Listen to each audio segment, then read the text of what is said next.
Hello, everyone, and welcome. I'm Abdul, and you're joining the Project Management webinar series. This series isn't built for noise or vanity metrics. It's built for people who deliver senior project leaders, directors, founders, and decision makers responsible for real outcomes. From January to March 2026, we're hosting a focused set of expert led LinkedIn live sessions where experienced professionals break down how projects, transformations, and teams are being run today, and not how they're described in outdated playbooks. One important note: these sessions are part of a bigger journey that leads to a private in person working event at the Malaga Tech Park in March 2026. And this isn't a conference, it's a curated, hands on experience for leaders who want to actively shape the future of project management and AI. The webinars give you early access to the thinking, strategies, and conversations that come together in Malaga. More on that later. A quick thank you to the partners supporting this series: ClickUp, ActiveCampaign, and MoveSend. Platforms helping teams stay aligned, move faster, and scale execution without unnecessary complexity. Now, back to the webinar. Here's what to expect today: no theory info, no passive listening, and no copy paste presentations. What you'll hear today is how experienced leaders navigate complexity, build resilience, and lead without formal authority. And you'll have space to ask questions at the end as well. Now, let me introduce you to today's guest. His name is Thomas Walenta. Thomas is a global project economy expert, PMI fellow, PGMP, and PMP with over 50 years in project management. His first project was in 1974 and his first PMO in 1995. He spent 31 years as a project manager at IBM, leading systems integration, SAP rollouts across multiple countries, and managing programs for major clients, including utilities, insurance, banking, and electronic companies. Thomas served as a PMI board director from 2006 to 2008, and again from 2017 to 2019. He was the president of the PMI Frankfurt chapter from 98 to 2005, served on PMI's Ethics Review Committee for 5 years, and has spoken at over 50 international events. He's lectured at the University of Applied Sciences in Darmstadt since 2002, and now partners with a global network of senior experts at Project and Company, focus on accelerating transformations and building internal transformation capabilities. Thomas' work today centers on helping project leaders develop wisdom as a practical, learnable capability that supports resilience, performance, and well being. Thomas, thank you for being here, my friend. Thank you, Abdul, and for this comprehensive description of my life, my professional life, and I'm very happy to be here with you. Now it's an honor for us. I mean, someone with you, like with so much experience, it's always an added value. We can learn so much from you. Actually, before we dive in, Thomas, three quick questions to set the stage. In a few seconds, tell us a bit about yourself, please.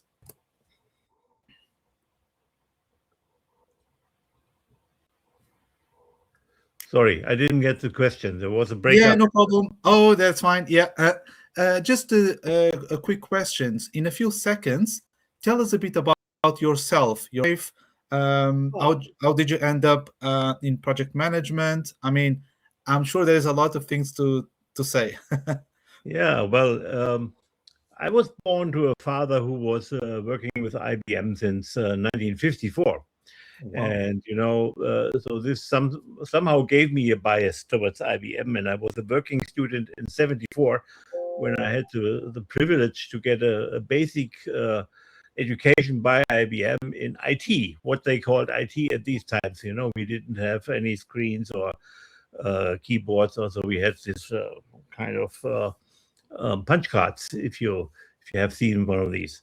And so this gave me a good opportunity to learn, and also about my exposure to my first project. It was a project by myself, for myself, and it was dealing with transforming from one operating system to another operating system, an application. So that's how it started.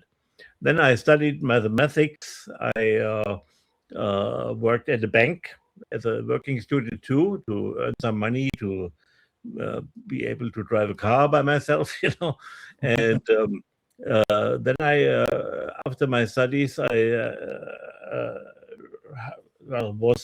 I applied for IBM again, and I was hired for the software development department. So I did some software development for 10 plus years.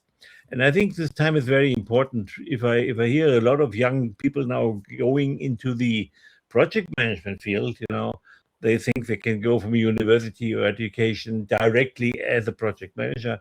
I think what is really needed is some real dirty work. Make your hands dirty first and understand what's going on.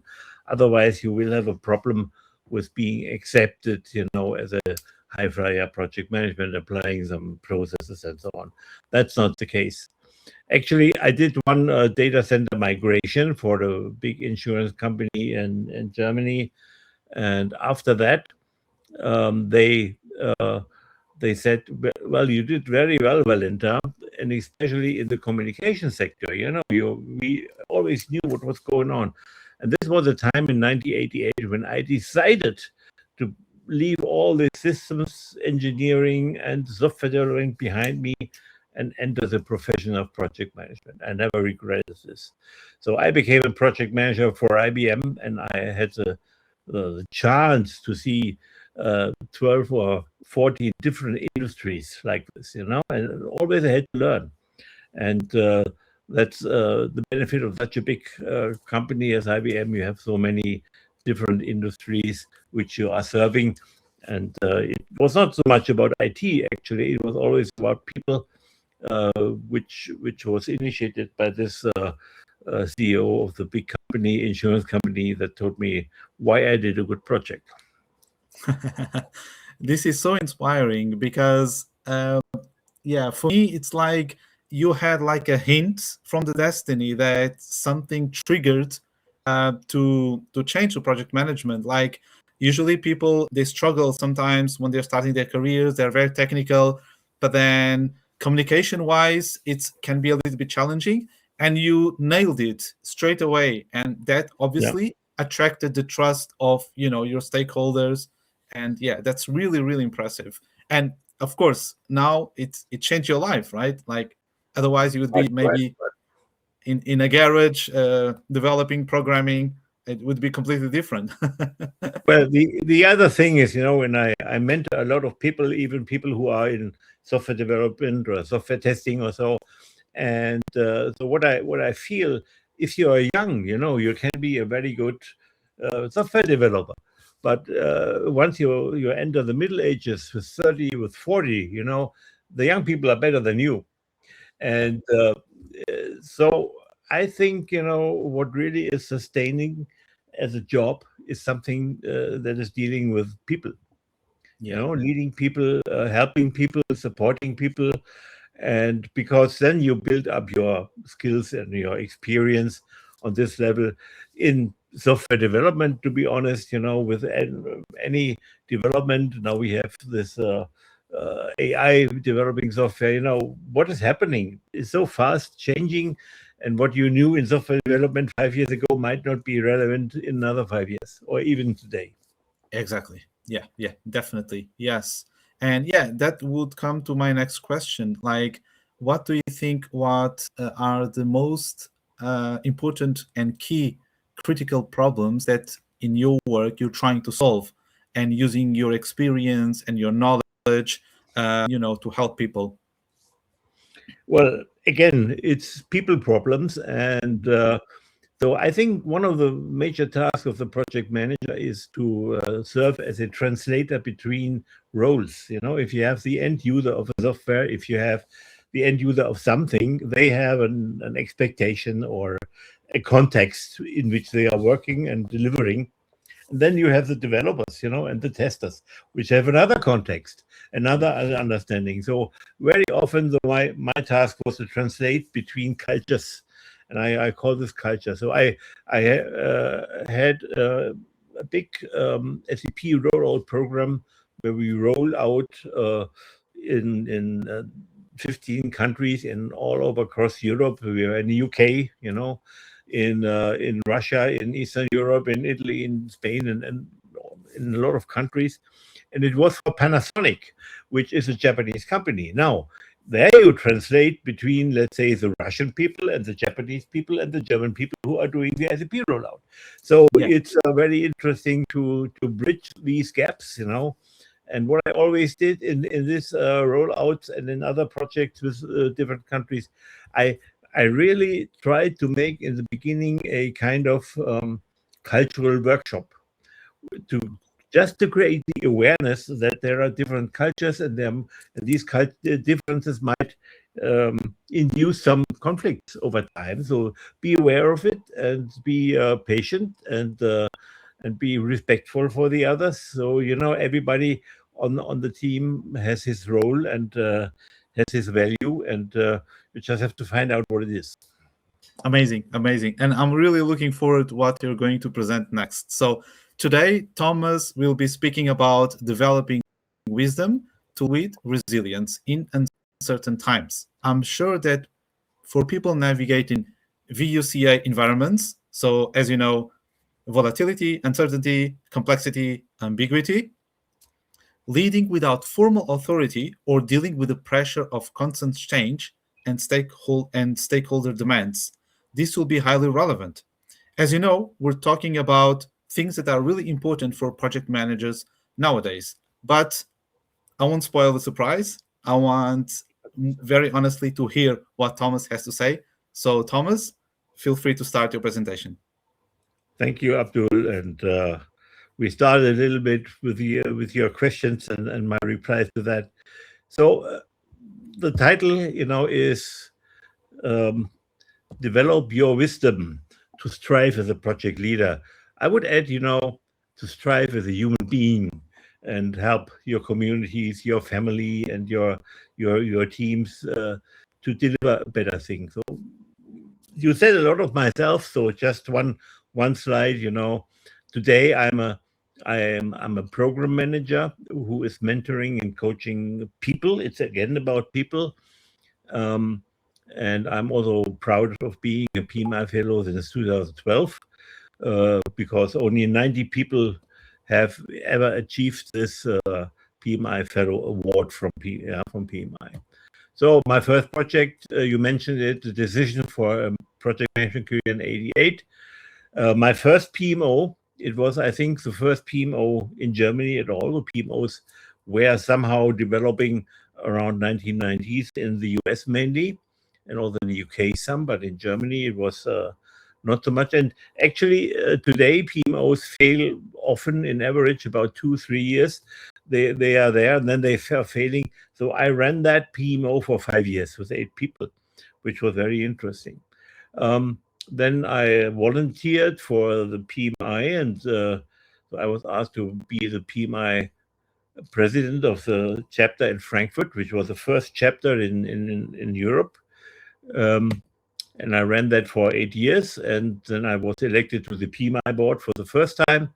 I became a PMI fellow, and I retired from IBM. And then I was courageous enough to be certified as a program manager by PMI, PGMP. To compare that, if you don't know this, there are about 8,000 PGMPs in the world, most of them in China. And compare this with more than 1.5 million PMPs. So program management is seemingly a little bit more difficult than project management, and they are distinct disciplines. I was then elected again as a retired person to the PMI board, and today what I'm doing is, I'm still volunteering for the chapter, and I'm also writing my doctoral thesis in a Swiss university. So that's basically my life, where I am today, and I'm I'm getting 72 years old in March. But this presentation is not about me, it's about you, because you are leading change as a project manager, as a PMO leader.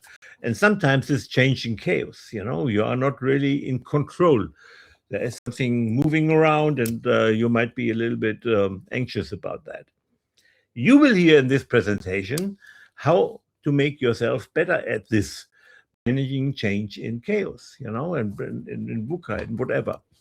And I will present you a lot of ideas, and maybe you haven't heard of them, uh, but you decide in the end what you will pursue further, and I will give you some references of books and articles to read, and I'm also prepared to help you if you have some further questions after that. We are all here in this webinar, managed and organized by Abdul. Thank you very much again, to improve ourselves, and learn from each other, and we share openly and fairly. So I don't hide anything. I have no hidden agenda. We are really here. So what is this, what you hear? I hope you feel good now, because I applied an influencing model, which is called the SCARF model, invented by David Rock. And SCARF stands for status. So the first statement was applying to your status as a project manager who can manage in chaos and make things happen. Certainty, I told you what will happen in this presentation. Autonomy, I told you you can decide what to do with the stuff you will hear about.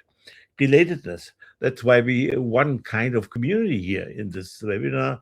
And fairness, we will really deal fairly and openly together.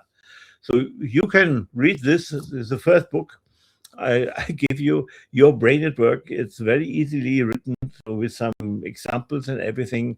I like it very much, and I'll do that SCARF an entry in the beginning of many presentations, because if I trigger these 5 emotions in you of status, certainty, and so on, then hopefully you are feeling better.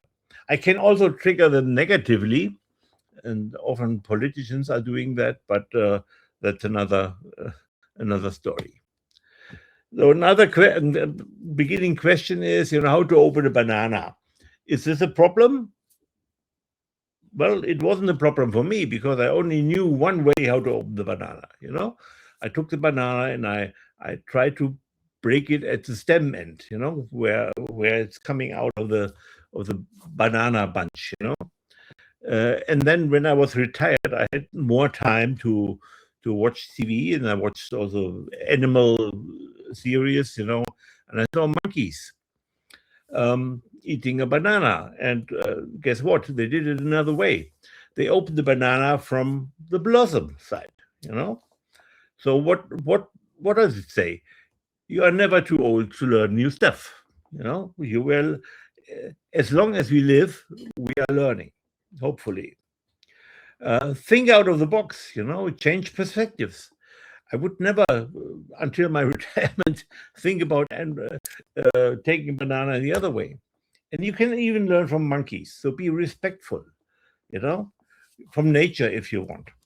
So build your wisdom. That's building wisdom, that you are able to learn, that you are watching and find out new stuff, and really building kind of your wisdom.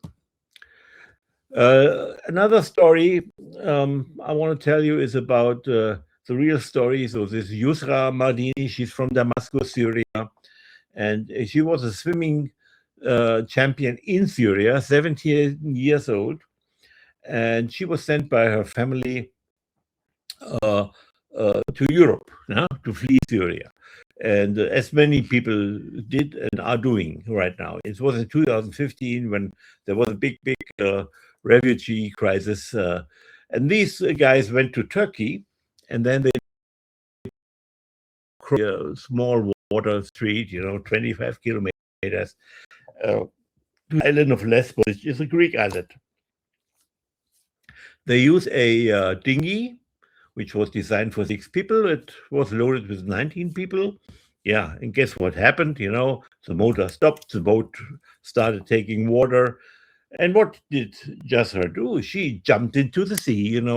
Three others saw it and followed her, and they kept pulling the boat because they could see the shore of Lesbos already, and they kept it afloat, and they slowly went towards the shore.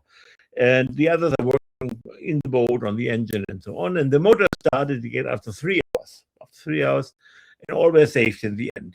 They couldn't see it. So what does it tell you us about good person, trusting leadership, or resilience? Great leaders show three things. It's a vision. We see the shore of Lesbos. We see that we can pull everybody over there and do that. Action, taking action, jumping into the sea. Others are following. Others are working in the engine. Wonderful. They are taking action. They are not desperate. And the last thing, in the end, results will be achieved. And this is from another book I recommend to you. It's called Leadership 2.0 by Bradbury, and it's maybe 10 years old or so, but it's a very good book to learn about leadership and to learn about emotional intelligence. We will come back to emotional intelligence later. So, a good person, Yusra. So, how to become aware about ethical values and what is a good person, And there was another guy, Rushworth Kidder. He dedicated his life into finding out what is really a common ethical value, what we can pursue. And he found, in traveling the world and having a lot of research, 8 universal human values. And the first 4, surprise, surprise, these are the values that you can find in the PMI Code of Ethics. It's a value of responsibility, value of respect, value of fairness, and value of honesty. Well, you can say everybody has his own values, sure, but if you really dig deep, if you ask somebody, are you valuing respect? I think everybody say, oh yes, sure, I want to be respected and I want to respect others, honesty and everything. We can talk about this. The other 4 values that Rushworth and Kidder found out is what you could say, okay, we also share it, and these are universal human values. He found them everywhere. So freedom, we want to be free and decide autonomous, even if it's somehow limited by laws and whatever. We have to drive, not in the UK, but in Europe, normally on the right side of the street, in the UK, on the left hand side. So that's a limitation of freedom, but nevertheless, we all cherish freedom. We also have to live in communities. We live in a lot of communities of family and on the job, in the team, and you go in a sport club and whatever, in the pub in the evening and whatever. We also have the value of compassion, care, love, and you can see this value coming up and increasing when we have a disaster, when there's an earthquake. People come and want to help and want to care about these and want to make their misery less worse, And the 8th value he found is humility. People don't brag about what they have. They are not greedy, but they are really stepping back and saying, okay, I know that I know nothing. That was Socrates saying first. And another thing here is, which is not from Rushworth Kidder, but which you can find in other philosophical ideas about values. These values unite us because they are universal. They are everywhere. Everybody can agree to them. And when we have beliefs, so different gods, different religions, and different nationalities, beliefs really divide us as humans. So think about it. If you have a real value that is uniting us, and that's very important if you are an international project, because then you have rather the need to get to values that unite us than to get to beliefs that divide us from others. Good values, 8 values. Now, Another question could be how to prepare ourselves to making ethical good decisions. We have the ethical values. Now, how do we make ethical decisions? And there is a nice article in Harvard Business Review, which is called "Building an Ethical Career," which I also recommend to read. It's a quick read, and I summarize it on this slide. And basically, the process is first plan and prepare yourself to become an ethical person. So if you never think about becoming something, then you will never get there. So only if you recognize, okay, maybe it's worthwhile becoming a better person and an ethical person, then you should start thinking about it, preparing yourself, and plan for it. Um, the second step. So then you can apply this learning and this preparation in the case you make decisions. And we make about 3,000 something decisions every day.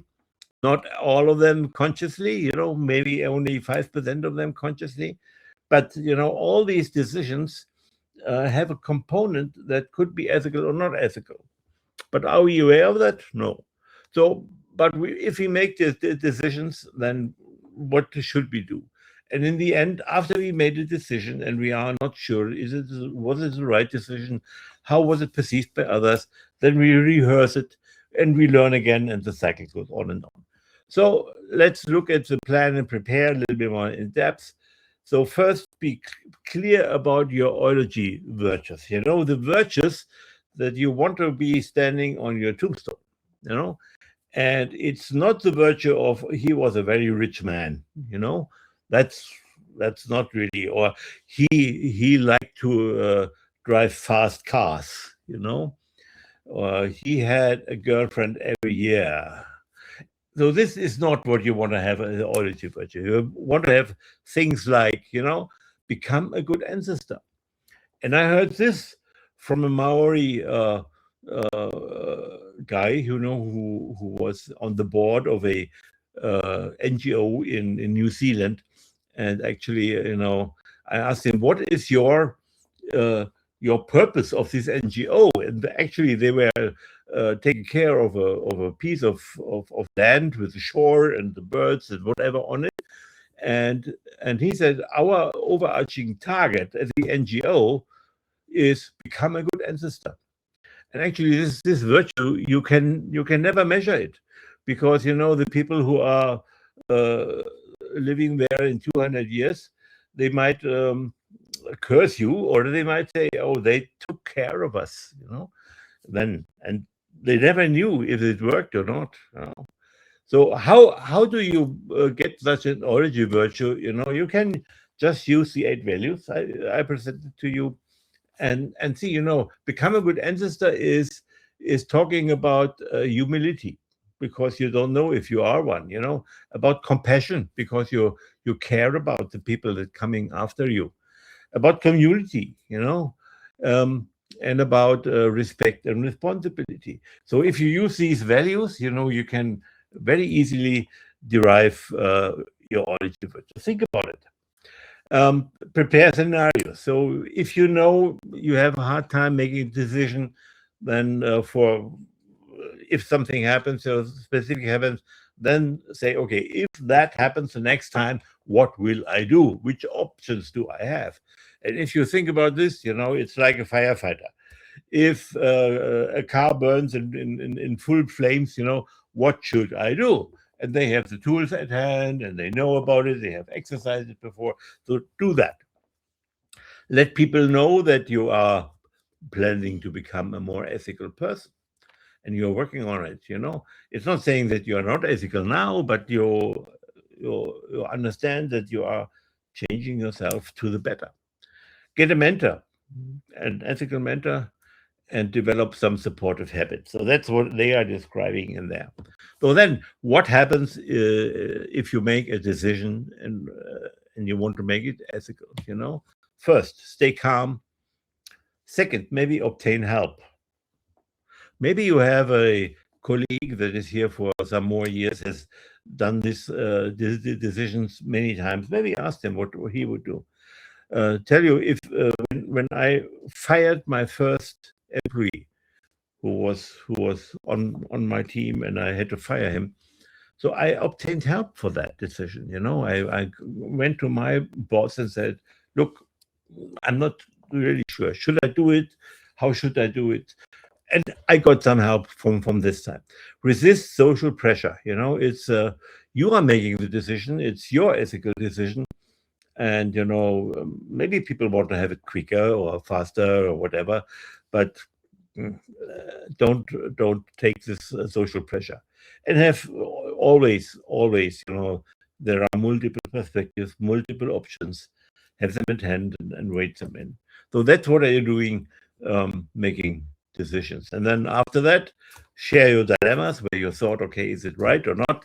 Ask for feedback. How did you feel? Well, I didn't ask this guy how he felt after I fired him, because I knew how he felt. And because he shared it in this discussion. And maybe you are forced to make a lot of unethical decisions in many times in this group, and maybe then you should consider to avoid the unethical people in places. That's what they are saying in this ethical career paper in the Harvard Business Review. Now let's talk about resilience, and it's another paper on Harvard Business Review by Rees and Levin. Rees is a manager in the Boston Consulting Group. And so what is resilience? It's the capability to master deep change without crisis, without chaos and crisis and so on. So, and actually they had 6 principles, and 3 of them are about the structure of the problem, of the system, which you want to make resilient. It could be yourself as a professional, it could be your organization, your project, could be anything, what you make more resilient. And these 6 principles, they found out by observing nature, by the way.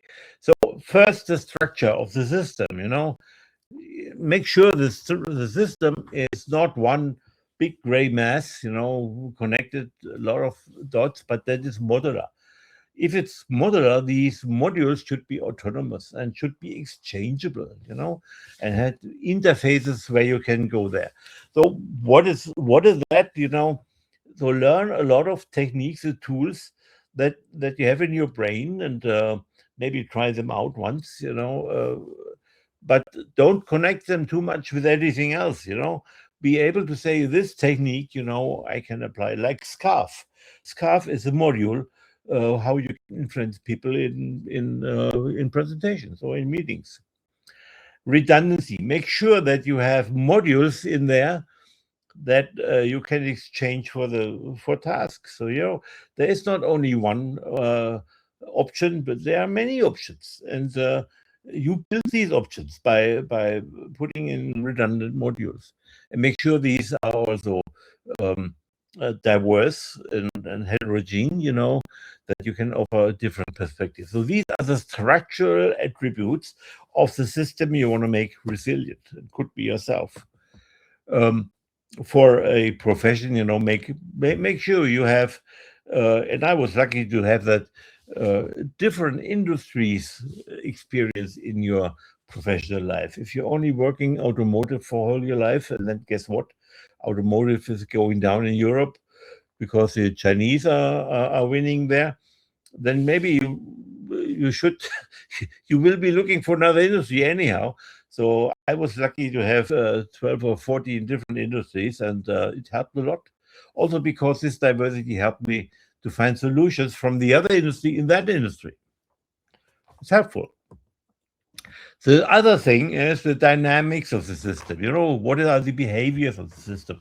And the system is always more than the sum of its part. And be prudent, mindful. Know what is happening. Know what is doing. Explore and test. So what if I do that? What is coming out of it? Expect surprises, because systems sometimes behave very surprising, and under the circumstances. Be sure that you understand that the system is part of a context, and be sensitive to that, understand the borders, like your project. You have the scope, and scope means, this is the boundary of my project. I do what is within scope, and I don't touch what is out of scope.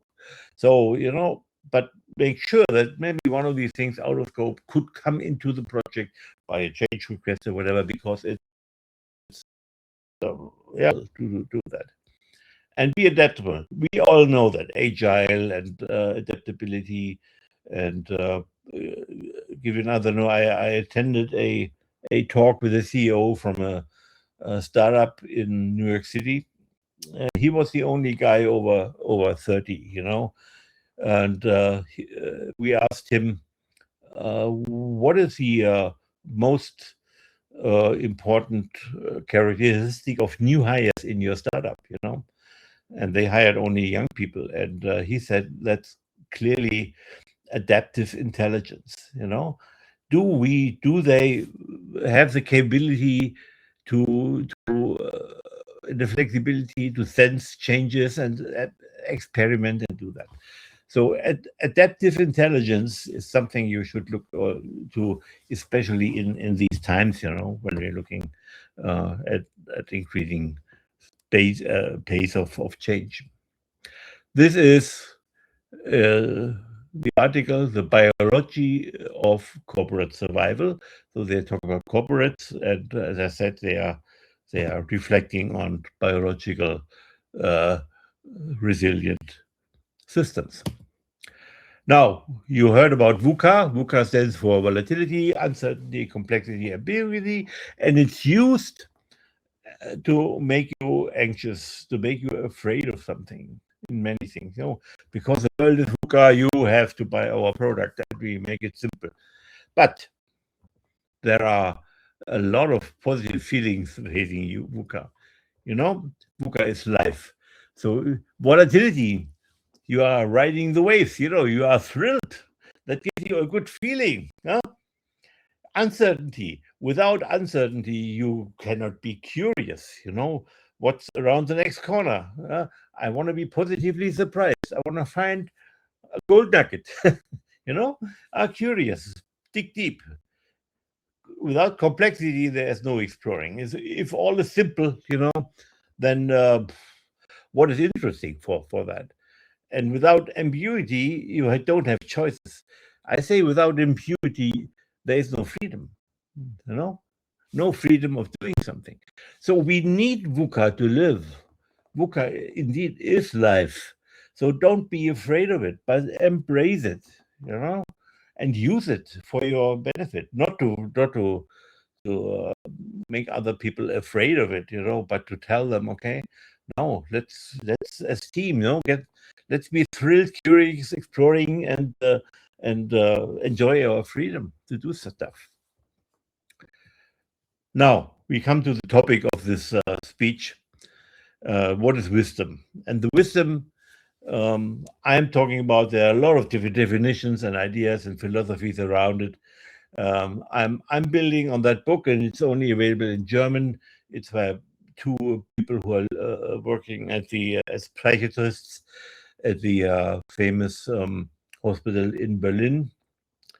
And so they said, wisdom is a group of competencies that are helping to mitigate mental problems. So when people come to our hospital and they have depression or suicidal or whatever they have, mental problems, they are trying to instill these competencies in them. That's a therapy. And guess what? If you have a good medicine, why don't you use it to prepare yourself, to create these competencies in yourself to avoid that mental problems might come up in some of the perceived VUCA things, So that is wisdom in the context of this presentation, and I will show you 10 competencies, and just other definitions which you also might have read. Wisdom is a goal each human may strive for in their life, because it's not about being happy. It's about being a wise person, a sage, because then you can tackle any problem that life will offer to you, and you will be happy anyhow with that. The Aristotle told about it. Sarah Jacobs, I think he is from Ethiopia. Hikme, he is from Lebanon. These are philosophers that also talked about wisdom. Now, these are the 10 competencies, and this is the overview. And if you build them, I guarantee you will be living a better life. You will be a better person. You will tackle all the problems that come to you. And I'm not saying that you will ever achieve all 10 of them or even one of them, but it's a permanent strive to get better at each of them. Now let's go into the first. The first is the competence to change perspectives. And as a German, we had this Chancellor Merkel, you might have heard, and one of her typical sentences was, okay, there is no alternative. And that's really bad wording, because there's always an alternative. There's always an option. You just have to find it. Solomon is a good example, the Gordic knot. So how to improve that? Maybe you heard about De Bono with the 6 thinking heads. That's something. Always look for alternatives. Use design thinking. It's a double diamond. These are tools to improve your competence to change perspective. And if you do that, you will support your values of respect, mindfulness, tolerance, and diversity. So this is something that is very important to work on. Related concepts, if you have that, cognitive flexibility, mental fluidity, it is also supporting your adaptive intelligence, because that you have always different ways to go, and your resilience. Empathy. You heard about empathy, feeling touched, feel unfairness or disrespect. How to improve? So my main thing would be learn about active listening. So Google it. There are many good things about active listening. It's a good start to improve your empathy. Empathy is about compassion for others, care, love, help. And it's a part of emotional intelligence. And I will come back in a moment to that. So Power of Listening would be a book to read to understand active listening better. But there are a lot of other things to look at. Be aware of and accept your own emotions. This is self-awareness. And how to learn that? It's a Johari window. I'm not sure if you heard about that. It's here is that you reduce the top right corner where your blind spots are about yourself. If you think about yourself what others see, you are authentic. You are more self-confident, and you can really work much better without any anxiousness and insecurity. It's also part of emotional intelligence. And then the third part of emotional intelligence I will mention is the self-control, serenity, balance emotions, and so how to learn it. And I would say, the main thing is release control. Often as a project manager, we are trying to be in control all the time, until we learn that if it's getting too big, if it's a program or a bigger project, you cannot be in control, but you have to more work in the moment and see what's happening and react quickly. So the values here are respect, mindfulness, tolerance, and diversity. It's also part of emotional intelligence. And let's look at emotional intelligence in the full picture. So 4 quadrants. The upper 2 are about myself, self-awareness, which builds confidence, authenticity, self-control, which builds mindfulness and resilience in me. So on the left-hand side, I observe myself, what's going on, what feelings do I have, why, and on the right-hand side, I act on myself, because I not suppress my emotions, but I understand these are my emotions, And do I want to get emotional now? And the answer is always no, because I'm in business, I work with other people, and getting emotional is not a good idea, in relationships even. On the other side, below or bottom, you have the other two quadrants. It's about not me, but them, you know. On the left hand side is empathy. Observe others, understand others, read them, have this active listening, understanding, even organizations, structures, what's happening there. On the right hand side, and I call it influence, influencing others. And some people say, I don't want to influence, it's unethical, whatever. No, no, no. As a leader, you influence your followers to follow you. As a father or mother, you influence your kids to listen to you or not. So leadership and influence is really the same thing, and if you want to solve conflicts, if you want to succeed in negotiations, you have to learn how to influence things. And if you look at PMI, they now have a new concept that's called more. And I really recommend you look at this. And there is a free course to learn about it. And actually, more is about influence. They learned that influence is an important skill for project managers. So, by the way, the lower two quadrants we call stakeholder management. Daniel Goldman has the original book about emotional intelligence. We have knowledge about both facts, okay, automotive, whatever, but also problem solving. The Delphi Oracle, you could ask a question and you got an answer which that didn't help you, but made you think. Even the mentor, which was the elderly friend of the son of Odysseus, he was helping him grow up. So the values here are humility, and it's I found this quote from Akov, Dan Akov, who passed away some years ago, but he has a lot of speeches on YouTube. I really recommend that. He said it's better to dissolve a problem than to solve it, because if you solve a problem, you have to input energy and effort, and you are unsecure. But if the problem goes away, then it's a better thing. You don't have to invest anything, so then there's no problem. So problem solving is about this capability. The next capability is about contextual listen. That's similar to what we talked about, that you look at in resilience about the embeddedness of your system, and you understand that the context is judging you, and the context is providing you with support. So you always have to look at the context and see what's changing there, and how you behave. So the answer to most questions in the project management field is anyhow, it depends on what, on the context. So the context is very important, and you have to be going away from the focus on one project, and let's say not looking at the outside, but the outside is also important.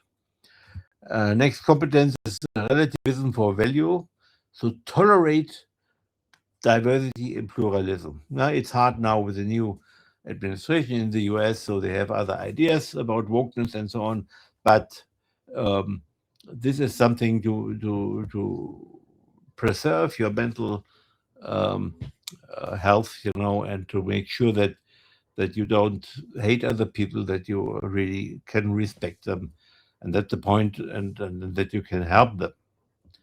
So there's only one global human life. That's what I believe. I believe I'm a global citizen, and I don't believe that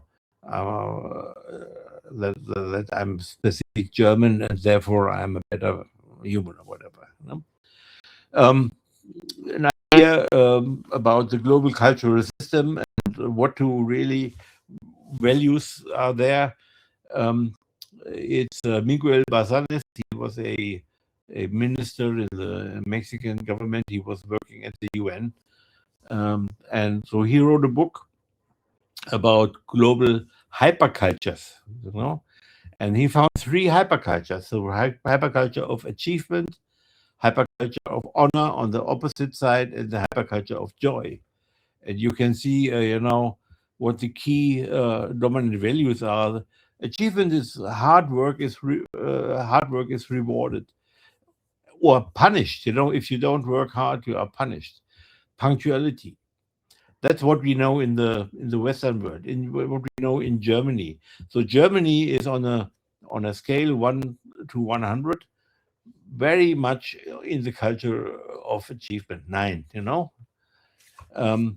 While if you look at the US, also the culture of achievement, China a little bit less. Then you have the culture of honor, which is Islamic war law and the pre-industrial, and is a respect for tradition. The family is more important than the job, other than here. And so Germany is very in this culture of honor. US and China a little bit less.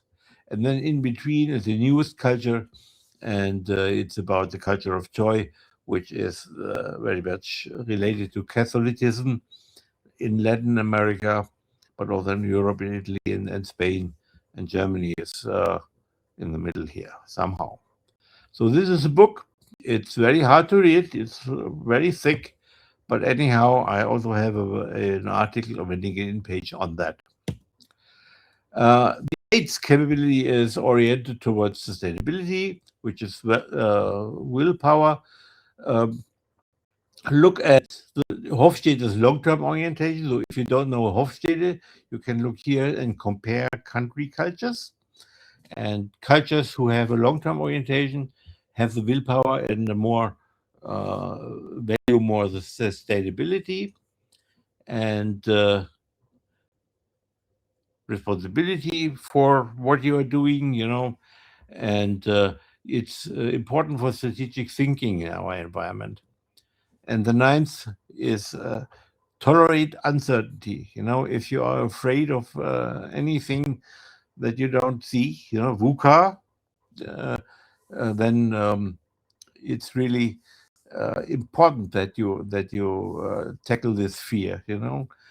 Prepare for multiple outcomes, which means that you strategize, recognize positive surprises, ask what if questions, like in this ethical, how to become a better person. The values here are freedom, autonomy. If you don't tolerate uncertainty, you are not free. Your freedom increases with your tolerance of uncertainty, and your courage increases. And the last, and I think for me the most important, is humility. And how to learn that: focus on others, stand outside yourself. And remove all the accolades and the certificates from your name in LinkedIn, because in the end you are just John Doe. You're not John Doe, blah, blah, blah, blah, blah, you are John Doe, and that's what you should be. That you are humble. So move from the subjective view to the situational view, and people like humble persons. People don't like persons who break around. So, to come to a conclusion, these are the 10 competencies to build for wisdom based on the values. And I urge you to improve your competencies to increase your wisdom level. You will never reach the wisdom level of this guy, but it's something you can do. And, it's not something that is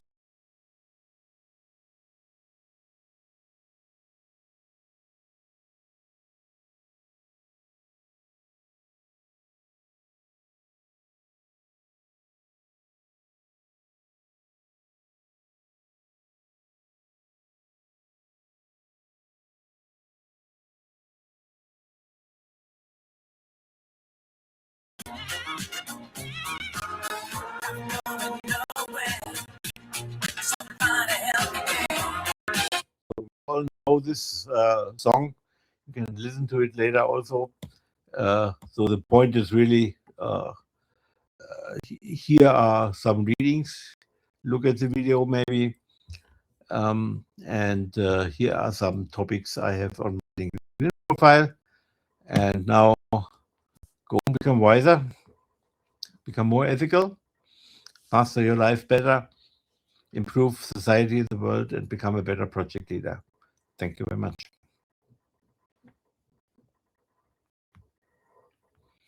This was amazing.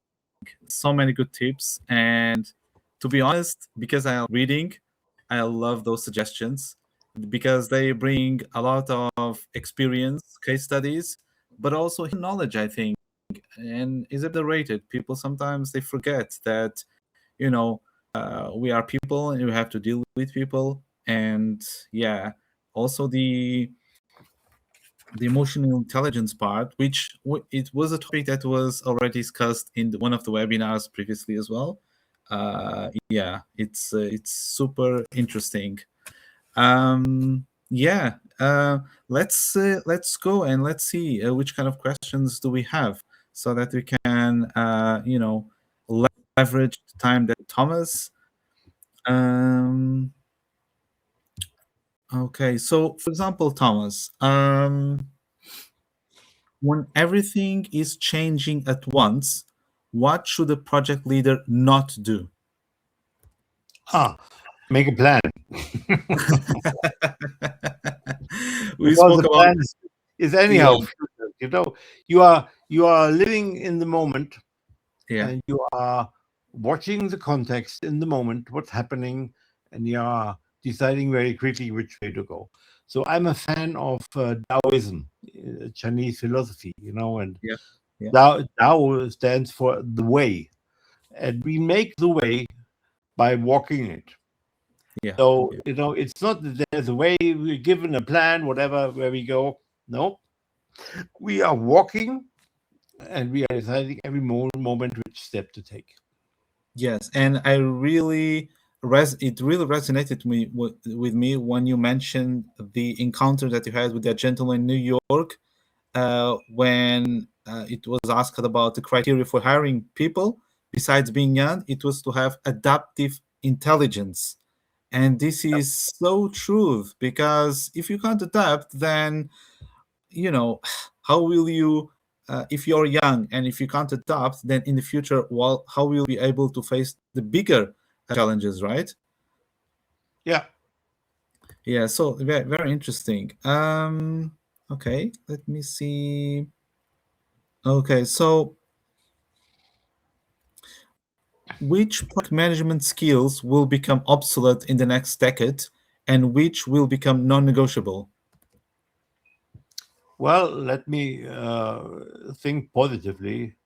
It will be important that you are able to uh, live in the moment, decide in the moment, and grasp the full picture.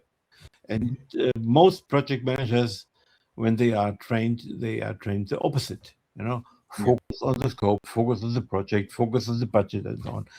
My theory is, a lot of these big projects, mega projects, HS2 in the UK or whatever, they are deemed to be failures because they don't meet a budget. And I'm saying, well, by creating a budget, by creating a business case, you are already setting up for failure. Because in the end, HS2 will be there, and nobody will care what it cost in the end. So why put yourself under pressure by looking at budgets? yeah, definitely. And it makes all the sense because everything can change and yeah, it's a very fast-paced environment. Yeah. Yeah. You see, we have a similar bad project in Germany, Stuttgart 21. So Hmm. it's a railway station in Stuttgart. It was meant, I think, to be built within 4 years. Now we are in year 12 or so. And now they refuse to give a new end date. Oh, So, and they refuse to give a budget, and I think this is the right step, because everything you say now is just a wild guess. It was a wild guess 12 years ago, but now they recognize this, that that it's detrimental to talk about budgets and deadlines. Yeah, yeah, yeah. Uh, One of the last questions. So, what's something you believed early in your career that you no longer believe today? It's a challenging one. Well, actually, I learned a lot and I changed a lot. But my take is, in this moment when I was 18, Yeah, I had a certain knowledge and a certain context and everything. I believed something and I was correct about it at this time with that context. And let's say 5 years later, I had an opposite opinion, and it was also because I learned, because I had new experience, whatever. So I never ever regret a decision I made. I never ever regret any statement I made, and that's somehow maybe the secret of my success. wonderful. I loved it. It's super, super solvable to nowadays.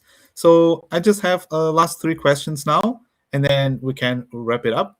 If you were starting a project today, what are the key things you'd focus on from day one? It depends on the project. Let me say a small project, which is a project, and the day one is to make sure that I understand who are the key stakeholders and have one-on-ones with them. So it's certainly a sponsor. It's certainly the operational managers that will get the product somewhere. It's certainly the key skills I will have on my team. It's certainly maybe um, somebody in the user community. So I will build a stakeholder matrix. I will, and there's a very nice tool now available from PMI to build that stakeholder matrix. What is the interest of the stakeholder? What is that?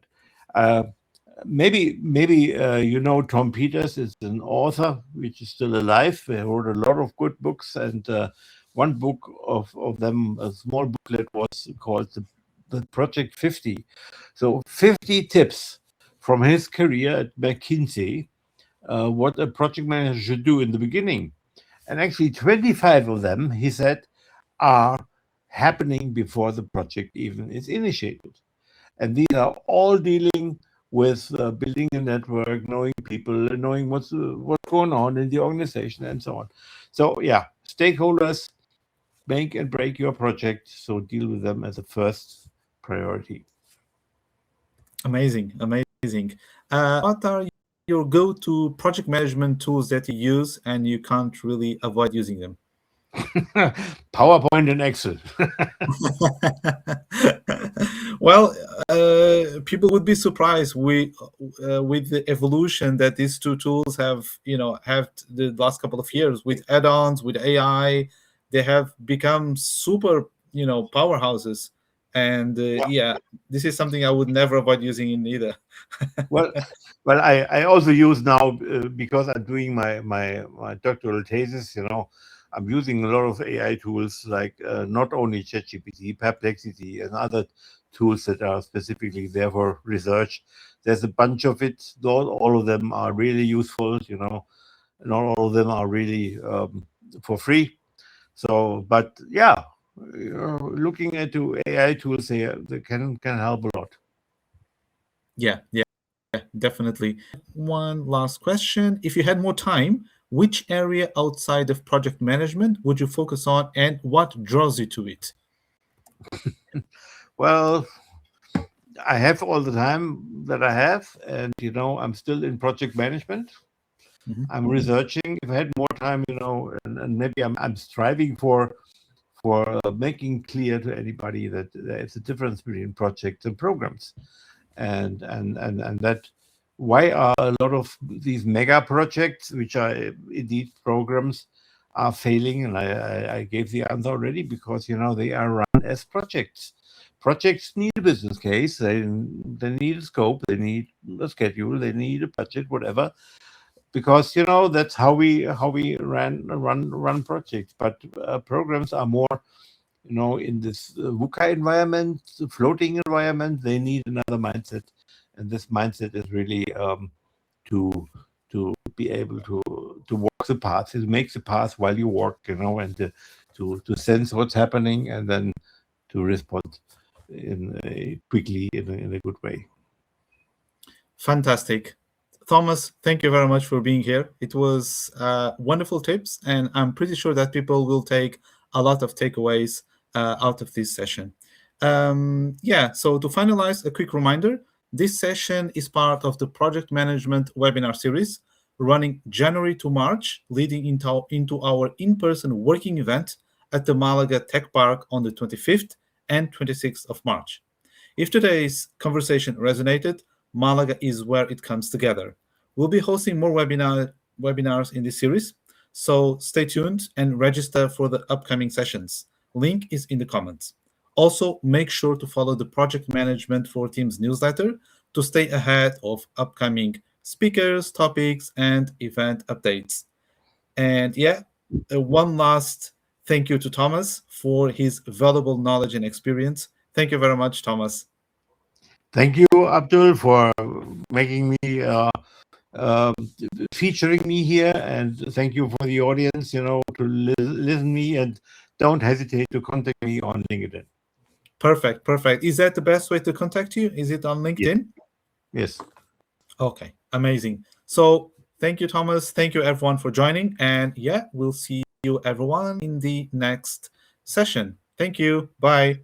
Bye. Bye.